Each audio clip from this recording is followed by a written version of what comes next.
Welcome,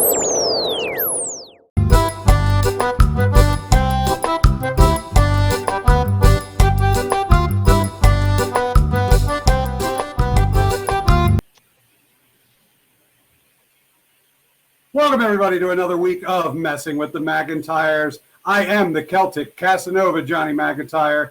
Before we get into today's episode, please go to our YouTube and subscribe to DJB Productions. Like, subscribe, give us a 5-star review. It helps everyone involved. We appreciate it. Today, I'm joined with my good brother, alcoholic Angus McIntyre. How are you, man? How are you? Cheers to you, man. I'm good, man. How's quarantine? Oh, bored. Just kind of sitting around and drinking a lot. How about you? What do you got there? I got a nice West Coast session IPA. What do you got yourself fixed on? Got a nice transfusion today. I'm just trying to get into my second wind. Yeah, nice vodka, ginger ale, grape juice. It's a golfer's drink. Whenever they come off the course, it's good to revitalize them for the day. A little sugar boost. I guess so. It's light and bubbly. Refreshing. I mean, I'm no golfer. I'm no golfer, but once upon a time, you and I used to be professional wrestlers.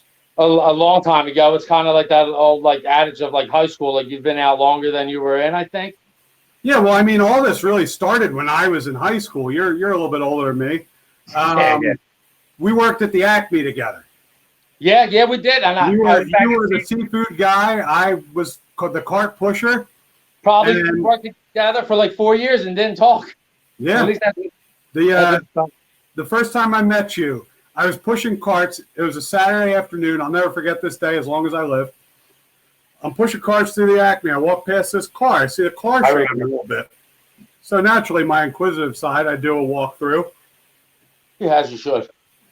And I spot these two women, and they're going to town. I remember. My God, 15-year-old me walking through that parking lot. Little fat Johnny at 15 years old. Oh, my God, I remember. I was a big fat kid. That was the most excitement I ever had in my life. I remember. I couldn't wait. I ran right in the store. You and I never talked to this point other than like one of the chin flicks. Yeah.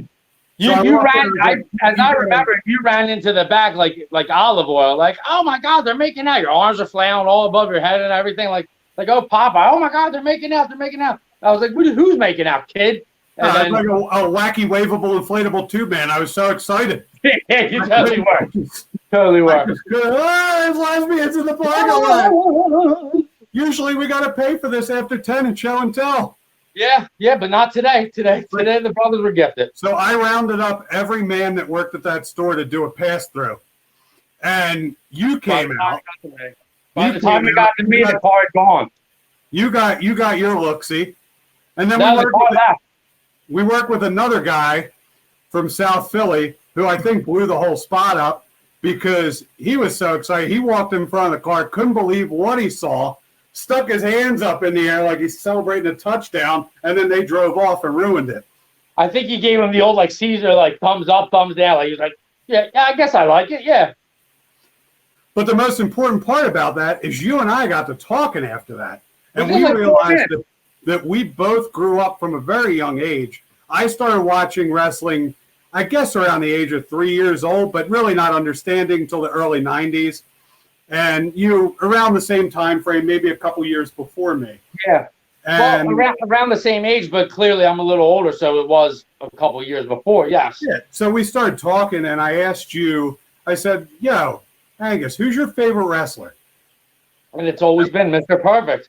So that's where we clicked right away, because I said, well, my favorite wrestler always had his best matches with Mr. Perfect. Yeah. The best there is, the best there was, and the best there ever will be, Mr. Bret the Hitman Hart. And from that moment on, we were tight as can be. And then your dad happened to be very good friends with somebody, from what I recall. Yeah, my dad was very good friends with your mom. And yeah. Very good friends. And that led to us becoming stepbrothers. Yeah, but your dad was friends with somebody else. Prick. What? No, it was your mother. No, I know your dad was friends with my mother. It was your mother. But I meant somebody else that got us into something. Yeah, may God May God rest both their souls. But, you know, we became legit stepbrothers, and we started realizing, we started talking over these. It was 2 years from the time we first started talking in that parking lot with the lesbians to when we actually hopped in a ring for the first time and started training. Yeah, I got the hookup. My dad signed the consent form for me because I was only 17 years old. Yeah. And I came to you. I said, yo, Angus, I was like, you got to check this out, man. We've always wanted to do this. We've talked about being a tag team. We could take this brother thing. We can see what works of it.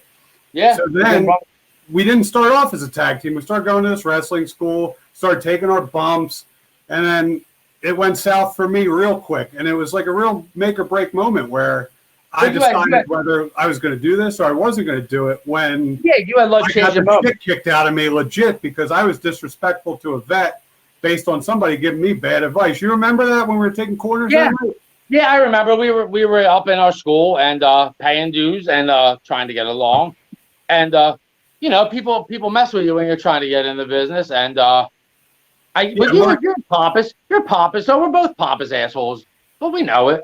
I was 17 years old. I knew everything about everything. I was an idiot. Yeah. You're a pitcher in high school, for God's sake. You knew the world. Exactly. And like, I mean, who isn't getting more fun than pitchers? So somebody gave you some bad advice, though. Somebody gave you bad advice, and but they were ribbing you. And I remember that night. I remember you being in the ropes, just getting chopped. No, I wasn't allowed to tag out. I had to. No. He ripped my shirt. He ripped my shirt off clean, dumped water on my chest, dumped water on his hand. He was pounding me with chops, put me in a shoot ankle lock. I refused to quit because, I don't know, I just knew that, like, maybe this is how I earn respect. And that moment I knew. It was a test because what happened right after? Like, well, maybe not that night. He shook my hand. He said I was tough and, like, you know, there might be something for you here. Yeah, you're a dickhead, but you might have it. Yeah. I had to humble myself. Yeah. That's kind of how it is, though. You have to be like a humble dickhead, if that makes any sense. I get it. You gotta walk the line between both. Yeah, because you don't want to rub people the wrong way, but if you're not confident enough, they're going to take advantage of you. Yeah, you have to be very proud, but like you have to allow like your vets to like guide you and stuff, and some of them are going to beat you unmercifully with a whip and walk. Yeah, so I remember. I don't recall this, too many concussions, excuse me, but my first match, was that also your first match, that battle royal we did? Yeah. You were in that, right? Yeah. Where it came down to the Sandman and I. You went to the finish. I was like, you know, because I started 2 months later and you had already paved the way for yourself. So my first ever wrestling match, I became the world heavyweight champion by eliminating the Sandman from Battle Royal. I didn't know anything about anything. I had no business being in that situation. But you sold the most tickets. They stuck a microphone in my face for a promo. I was so young in wrestling school, we never even went over like how to cut a promo, how to do anything like that. They stuck the microphone in my face, and it haunts me to this day. Yeah, I said, I'm going to take this title, and I'm going to go to Disney World. Well, where else would you go? I died on the inside the second I said it, and I exited the ring immediately. Yeah, but back then when you started, now you have certain promoters. T-shirt. You have certain promoters that they see the guy who's selling the most tickets and they put something on him because he's selling tickets. But at the same time, you're agreeing to the grant. In the Battle Royal, all my friends, all my family bought tickets. I think it's the only time my grandmother's ever watched me wrestle. God she was terrified the whole time because I got my ass handed to me.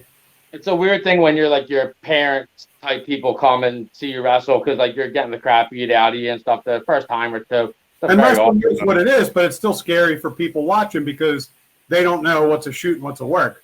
Oh yeah, well do you remember in Wilmington I got accordion pretty bad. It was a 3-on-1 match. I was being the girl. And then somebody else gave us somebody gave me a powerbomb. And in all honesty, it was my fault. I probably didn't sit up for the powerbomb. I take 100% blame. But I got a you were the king sandbagger. Oh, yeah. I'm fat. And my wife, my girlfriend at the time, my wife was there, and everybody kind of gave like the person who whooped your behind in training one night kind of gave like a look. He was like, he might not be okay.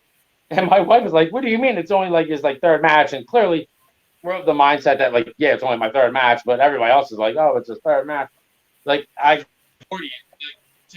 be a family member and watch somebody get accordion must be kind of terrible. Oh, it's terrible. But you and I, to just be real, you and I had no business to really be in matches with the amount of time of training we had. We had like 2 to 3 months training before we were working singles and tag matches. And yeah, I was terrified. My second tag team match, my second ever match was a tag match where I got to team with the late Aaron Hood, Mr. Hood. Love you, buddy. Yeah. We miss you. And I got to team with him against the Sandman, this dude, Mako. Mako was a good dude, but he was as green as I was at the time. Yeah, I remember that. He threw a fucking potato at me. So naturally, I hit him in the balls. I didn't know what to do. He was bigger than I was. I was a fat. Yeah, he was a big guy. And Sandman's like, brother, you're gonna take the cane. He's like, just take the cane. And I'm like, what do you mean? I've never been hit in the head with anything like that before. Like, I'm not ready for this. And then, like, he didn't even give me a chance. Like, I turned around and just cracked me in the head with it. Split me open. Do you remember earlier that night? Actually, it might have been the Battle Royal, but when he was smoking a cigarette, but, like, standing over you because you were the promoter's favorite. So you were standing next to Hack. And his cherry from his cigarette fell in your head. It was, like, smoking. It was terrifying. Like, we got a trial by fire in the wrestling business. Yeah. I mean, everybody does, but yeah. But then, like, what was your so when I first came into the wrestling business, Johnny McIntyre wasn't a thing. Angus McIntyre wasn't a thing. I came in as Big Bob Adonis. Yeah. Like, what the hell is that? I remember being back in Acme wanting to be like a something Valentine, but be like a playboy who knows he isn't. And that didn't work. So then I went with the Angus, the schoolyard bully, because I love the group AC/DC. So I took that gimmick and just kind of ran with it. Honestly, being Angus the Caveman, and that was probably the best for me. So for me, Big Bob Adonis, when he made his debut, I wrestled you and defended my title against you. I think in Delaware. Yeah, I was wearing a puffy paint shirt that my aunt made me, and a pair of blue sweatpants. Like, it was like Mick Foley used to wear sweatpants to the ring, but somehow I managed to make it look worse. Yeah, and there's this picture of me standing over you that we have at Kahunaville. You're in a pair of cargo shorts with sneakers and a shirt and tie that's untucked and a tie that's way too short and clearly tied by some mongoloid.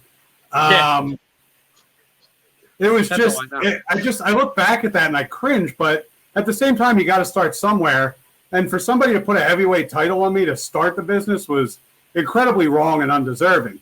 Do you remember, though, tying back to the beginning of us talking to each other from the get-go, that's the majority of that match is like the Bret Hart versus Kurt Hennig, like the 2 matches. Like, you would do like a leg takeover, and then I'd kick you off with all of our matches leg, where we would sit together, and you and I would watch. All right, let's do Perfect Heart tonight.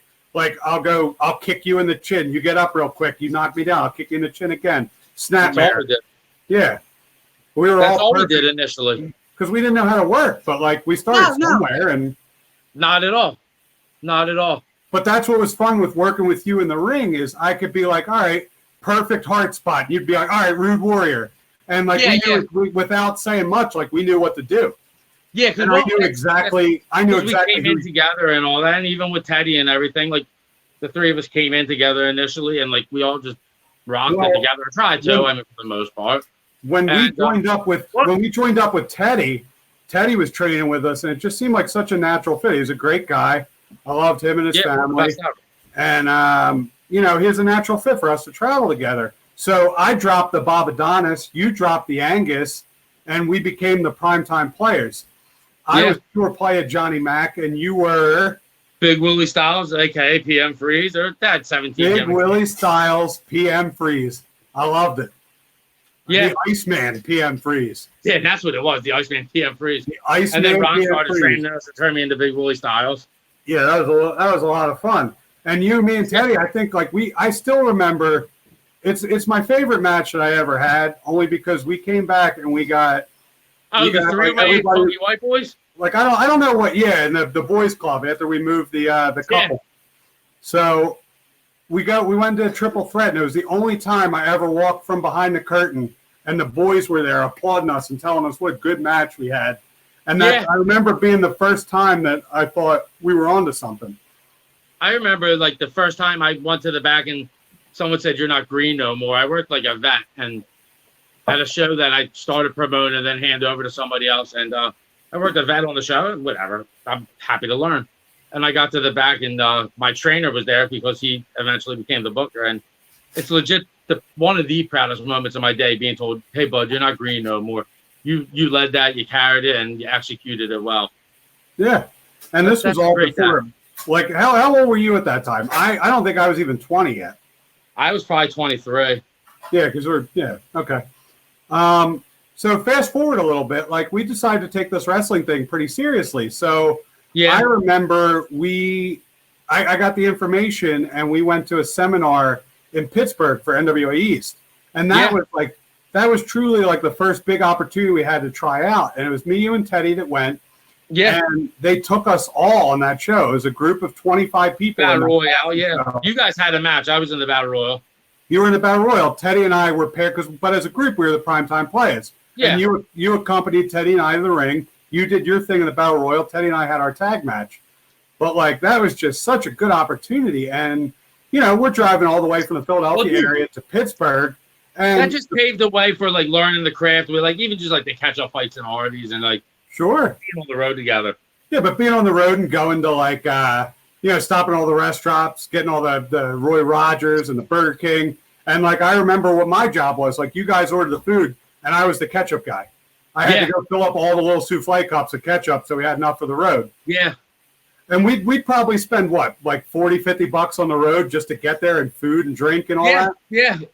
Yeah, between the three of us, honestly. Like, not much. Like, but, yeah. Yeah, not much. But, like, we get to the show, and, like, paydays weren't really a thing for us where we were. It was like a handshake and a hot dog or a cupcake if we were lucky.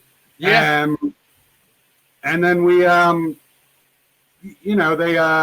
the promoter pulls me aside because I kind of took the charge in the emails for me, you, and Teddy. Yeah, you totally did. He shook my hand. He's like, "Hey, this is for you guys. Thank you so much. We'd like to have you back."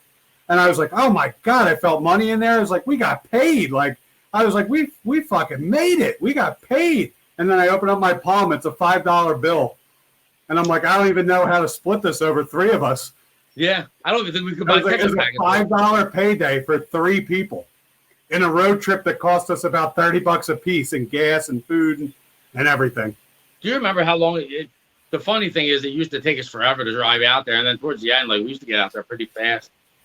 Oh yeah, it's a good like 3.5 hours in the car, and like it was even tougher on a double shot. Like we worked in Havertown in the afternoon and then went out there at night, and it was just like I remember getting dressed in the car, pulling up and going through the curtain like with no prep. Like we walked up to one show, I looked at the thing, I looked at who I was working, and I didn't even know these people. Like I met them for the first time in the ring. Yeah. And Teddy and I were terrified because we just, we're still young. It's uncomfortable. It's uncomfortable. But like the reason, so NWA East is the end of my part one in wrestling because I found out I was having a child. Yeah, some adulting to go. I was wrapping things up. I was trying to get work, and my last NWA booking was just awful. Awful. Yeah, I'm never sick either. And I was supposed to go with you guys. Never sick ever, honestly. Pretty decent immune system. And I got like a horrible flu that time. And so I call you guys up. We're about to head to Pittsburgh. Guys, I can't go. And it was like one of the most sick I've ever been, like where I kind of crashed on my I crashed on my mom's floor. It's just like I needed comfort and shit. It was like the sickest I've ever been. You guys go out there, and then I get a bunch of frantic calls from you at like 3 a.m. But that wasn't even the beginning of my miserable night. So I remember them pulling Teddy and I aside and taking pictures of us. And I remember this loosely. I'm not trying to exaggerate my own hype, but like the words PWI were mentioned when they took our photographs. And as a tag team, they took tag photos of us in like a formal shoot. I've never seen the tag photos. I don't think anything were ever done with them, but somebody told us something about, we're going to put this in PWI. It's like because it was an NWA type company. But then I got pulled aside at the end from the promoter. We're not going to name him because I think he's a scumbag. He hands me a lunch bag. Like, you know, like the brown bag you bring to lunch when you're in grade school? Yeah. It had syringes in it, and it had a vial of steroids. And he's like, you know, you got talent, kid. He's like, this is what you need to take you to the next level. Because I was in shape at that point. Like 2-3 years into my wrestling career, I lost 90 pounds. I was 290 when I first started wrestling. That first summer I started training, I lost a ton of weight. I got myself in great shape, but I was like a lean in shape, like a skinny. Yeah, I mean, I was lean for me too. And you were too, but like to get that from like 221 down to like 170 or 179 at the end of. Like my girlfriend at the time was pregnant. He handed me that bag. I was depressed. Like to me, like I wanted to make it on my own. I watched all my childhood heroes die of like heart issues from steroid abuse and all that, and like to me, that was never something I was ever. That's why you were such a big Punk fan, because like he's out there talking about the straight edge lifestyle and all the raw punk stuff, and like you used to like legit believe that and breed it. And I was better than you, and you know I'd be a bad influence. Well, from a distance, be a bad influence, and then we like go to bed at night. Like after a show, it's like I'm trashed. You're like, oh no way. You're passed out drunk. I'm making sure you're asleep on your side. Yeah, how like, ridiculous. I'm looking at you disgusted. How ridiculous. Sleeping head to toe to head in a Motel 6 room. Yeah. Oh yeah, because I was always taken advantage of, like, oh, he doesn't drink, so let's go out and get hammered after a show and he'll drive. Looking back on it, I guess you would have been a hunter. Yeah. But, you know, fast forward a little bit. Like, I was gone for a while. What did you do while I was gone? Oh, you left. I started I ended up with Teddy at PWU, which was amazing. Working with some amazing people. Devin Moore, took a regular shoot seminar. Drew Blood's incredible. Trent Assett's the best ever. Trent Assett is the best ever. Johnny Casman's incredible. Meanie came. The best thing that ever happened to me in my professional career was Blue Meanie came, and his partner didn't show for whatever reason, and he said, I'll take the caveman. I was doing my caveman at PW. That was a marriage made in heaven right there. It was just like not even like a title was put on me or anything. It was like this dude has to work with me. Like, but we had been training for like 3 weeks. So like I guess he saw that I could like not that I was amazing. I'm never saying I was amazing or good. I'm not even saying I was good. All right, let me chime in real quick. I could work my little gimmick that I had. My little gimmick. I could work it, and he asked for me. And honestly, that's another proud moment of my life. Like along with being told you're not green, the Blue Meanie asking me to work. That was the next tier. That was the you're not green, and then Meanie, I'll take him. Because Meanie gets it. And then I got a job at Vanguard, and somehow you started working at Vanguard again. It was like we went separate ways. We were like crazy eights for a while. We've worked 14 jobs together, and that's a shoot. Not even counting wrestling. No, just to not to blow smoke up your ass, but you know, like that Angus the Caveman gimmick, like you did that so well. Like there's people on the indies now doing caveman shit. There's at least 3 people that do it. I know. They're kind of making a name for themselves. I'm not saying they stole it from you, because I'm going to be real. We were nothings and nobodies, but like you perfected that caveman gimmick, and it was so much fun. I thought I did a damn good job of it, honestly. And I loved working you as the caveman. Oh, dude, we had amazing matches with Johnny McIntyre as the caveman, and it was already simple when we walk in and now. I could never get that championship of the universe off your waist. No. I tried. No, you tried, but then you would cavemen have hard heads. Because let's fast forward. So I get back in the wrestling business, and you and I decide we're going to start tagging again. Yeah, well, we started doing commentary, drunkard commentary.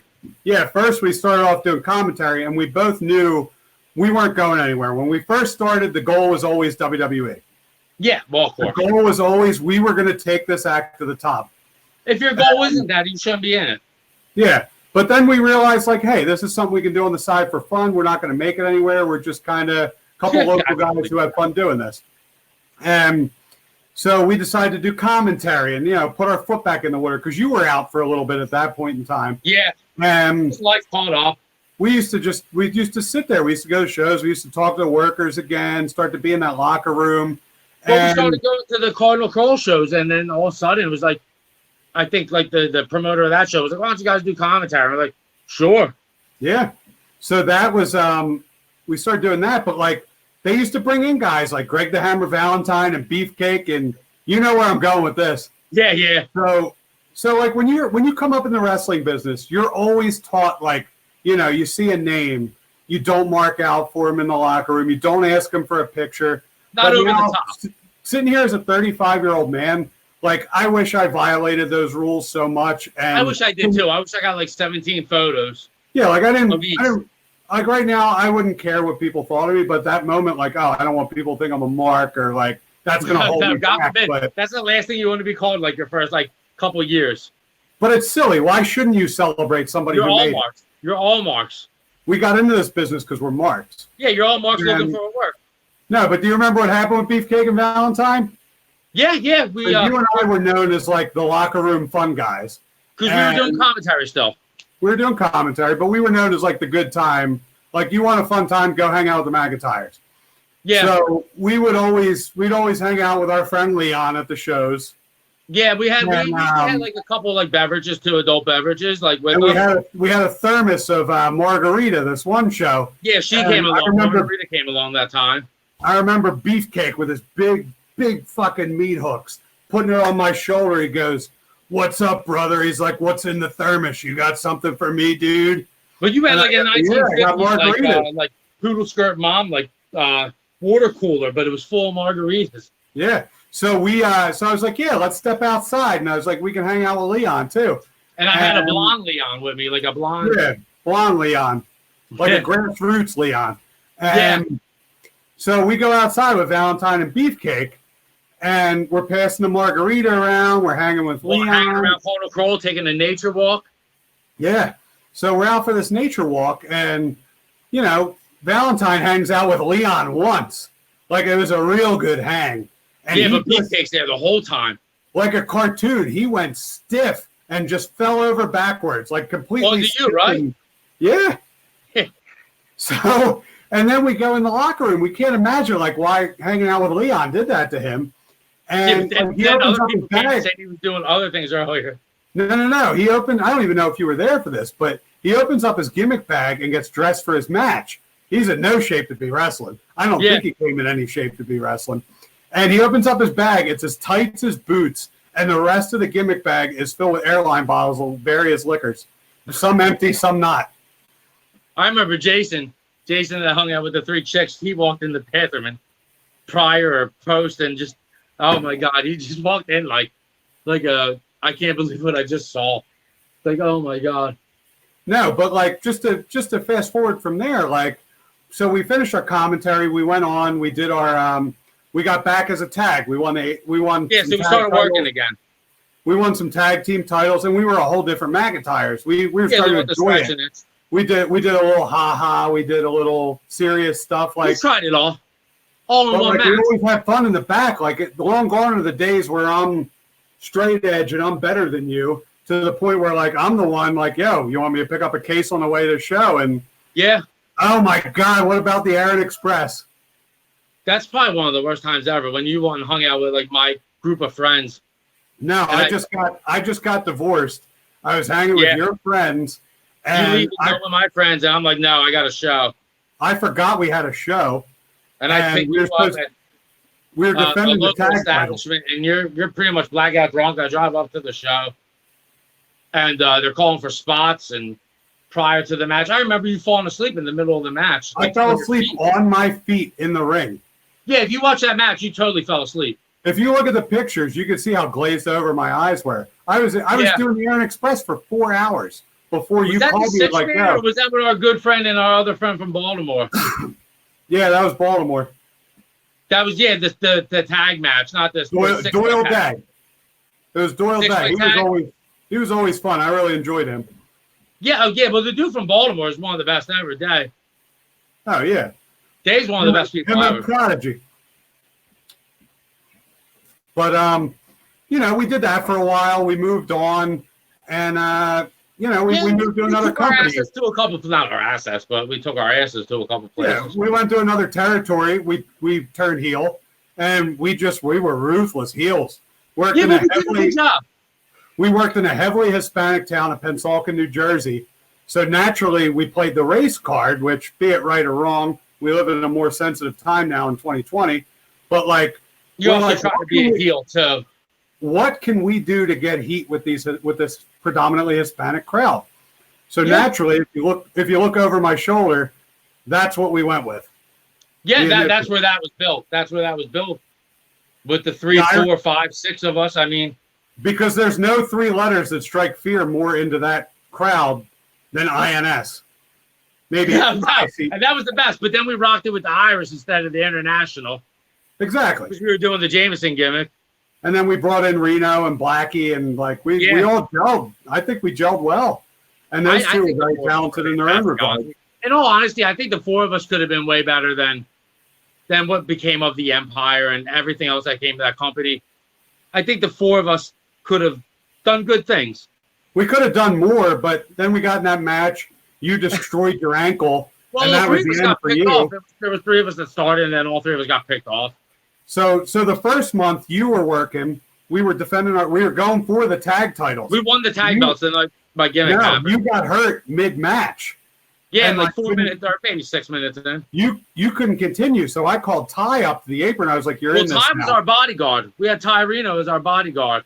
Yeah, but at the same time, my cardio wasn't good enough to do a whole match. Yeah, I remember rolling out and Ty being like, "You okay, bro?" And I'm like, "Dude, you get in this match. Freebird rules." Yeah, I called him up. I was like, "Freebird rules. Get on the apron."